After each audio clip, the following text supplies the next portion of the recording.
Kung hindi tayo naging maagap, maaaring nasakop na rin ni Gargan ang Encantadia. Hindi yun hahayaan ng ating mga Ada Adams. Kaya't ako'y labis na nagpapasalamat na narito ang magkakapatid ng mga sangre upang tayo'y gabayan. Tama ka, Flamara. At kasabay ng pagtulong nila sa atin, ay dapat lalo na tayong tumindig para sa ating mga sarili. Para sa mundo ng mga tao at para sa buong Encantadia. Kailangan na maging mas karapat-dapat tayo bilang mga tagapangalaga ng ating mga brilyante. Ngunit hindi pa rin sapat ang ating kakayahan para sa mga nakakatandang sangre. At higit na mas malakas ang ating mga kalaban kumpara sa mga nakalipas nating nakaaway, Dea. Kaya't kinakailangan pa rin natin ng tulong ng ating mga Ada. Pero Adamus, ilang beses na rin nanganib ang buhay ng ating mga ina para lang tulungan tayo. Nagawa na ng mga mahal na sangre ang kanilang mga tungkulin. Kaya sa palagay ko ay panahon naman para sila naman na magpahinga. Sila naman ang mabuhay ng payapa. At mangyayari yun dahil kailangan natin ng mas malalim pang karunungan upang kilalanin pa ang ating mga kakayahan at ang kapangyarihan ng mga brilyante.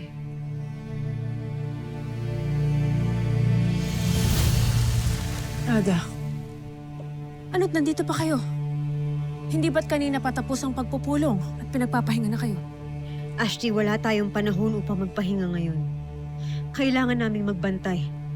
Baka sakaling lumusob ulit ang hukbo ni Gargan. Nagbili na ako sa mga mash na at kawal na magpantay sakaling mangyari yan. Kaya't magpahinga na kayo. Sapagkat kailangan nyo mag-ipon ng lakas sa gagawin nating paghahanap kay Gargan bukas. Tayo na, Flamara. Kailangan na nating magbalik ng Hatoria.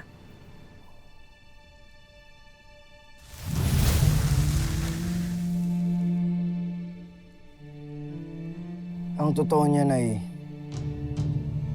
hindi pa hinahanap ng aking katawan na pagpapahinga. Kaya't sasama na muna ako sa mga mash na upang magbantay. Hayaan mong samahan kita, Adams. Tayong tatlo ang sasama sa kanila.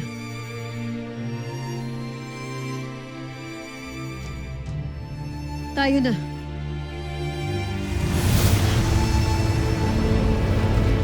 Naigpit ang pagbabantay ng aming mga kasama sa lahat ng mga muog tanggulan, rama ng sapiro.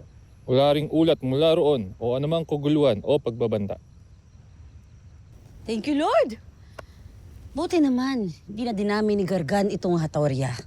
Ibig sabihin ba nito, pwede na akong bumalik ng Lireo? Gusto ko na makita ang aking inay. Lira. Lira. Alara, Soldarius. ang Flamara. Maaari ka nang magbalik. Lalo pat narito na kami ni Flamara. At isama mo na rin ang rama ng sapiro.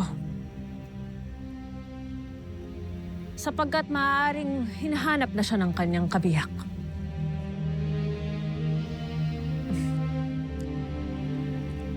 Ngunit, abisala Yashma sa iyong pagpapaunlak sa aking kahilingan na ikay manatili mo na rito. Isa. Si Lira na ang bahala sa'yo. Mga kawal, ipatawag ang ating mga mash na at dalhin sila sa silid tanggapan ngayon din. Susunod, Hara.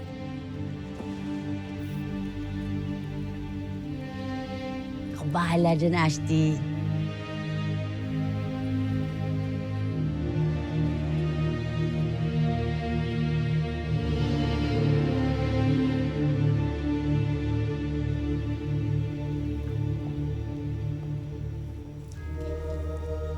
Kakaiba talaga ang ating Ada, Flamara. Hindi lang siya isang huwarang hara, kundi isang dakilang ina. Totoo naman. Kaya idol ko yung Ada niyo. Feeling ko nga kahit mag-isa siya, kayang-kaya niyang ubusin lahat ng epal dito sa Encantadia. Epal? Yung mga kalaban. Oo, epal. Ano tinawag mo ang mga naninirahan dito sa Encantadia na epal? Ano ba dapat? Hindi ba't ang ibig sabihin ng epal eh? Maganda. Sino nagsabi sa'yong maganda ang ibig sabihin ng epal? Ang ibig sabihin ng epal, Paano ko ba i-explain sa'yo? Yung parang lumalagpas ka sa linya or papansin ka or... basta mapangit yung ano. Tanong mo ba si Lira? Sigurado ka ba sa yung sinasabi? Oo, ano ka ba? Di ba lumaki ako sa mundo ng mga tao? Tanungin mo yung kapatid mo. Ave! Pangit! Pangit? Pangit? Pangit. Mawalang galang na mga mahal na sangre. Ngunit kailangan na nating tumuo ng Lereo. Oo nga pala. Sasama ako. Hala, Ngunit Flamara, kakarating mo lamang dito. Poltre, Edea. Ngunit may mga epal lamang kung kailangan puntahan. alam mo yung kapatid mo, laging pikon, no? Paano tayo pupuntang Lireo ngayon? Kaya mo mag-ibigtos?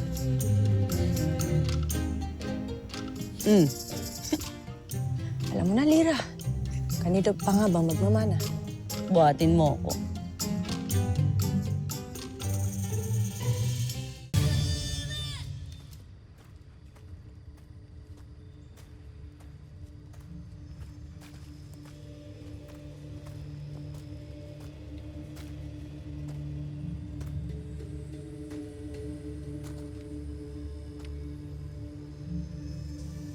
Tahimik ang paligid.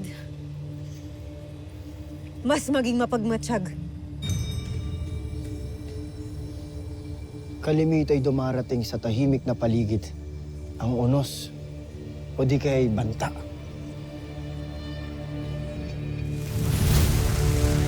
Flamara! Bakit nagbalik ka? Sapagkat hindi ko nais iwan ang aking mga epal na kaibigan at alpe. Nagkaisa kayo upang ako'y linangin. Hindi magandang ibig sabihin ng epal. Flamara, sandali.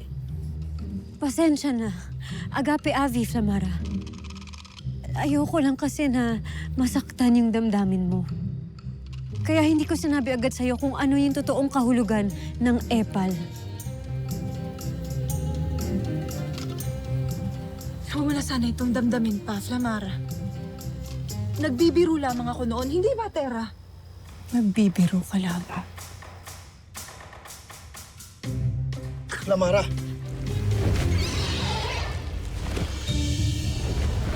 Nakabaging bathala. Anong uri ng pasyente ang lumilipad na yun? Patungo siya sa palasyo. Ano pa ang inyong hinihintay? Bakit hindi niyo sundan ang epal na kasing epal ninyo?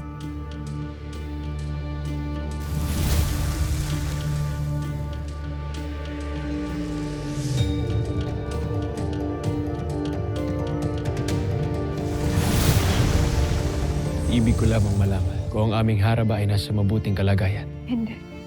Kung patuloy na nawawalan ng yaman ng Sapiro, walang anumang magandang rason upang mawalan ng buhay daron. Kayo ba'y nananaginip, Ada? May nangyaring masama sa iyong kapatid. Ibig ko makita si Tera. Nagtagumpay kayo sa iyong ginawa. Hindi lamang ako nagtagumpay na maagaw ang dalawa sa kanilang malakas na armas, Mitena. Katakdaan na hindi lamang ang pagkawasak ng Encantadia, hindi maging ng Devas. Yung hawak na ni Garga ng dalawang brilyante. Paano pa natin sila malalabanan? Kailangan lumisan na agad upang hanapin at kunin ang dagdag kapangyarihan. Ang mga sinauna, ngunit maiilap na makapangyarihang mga Pashnea.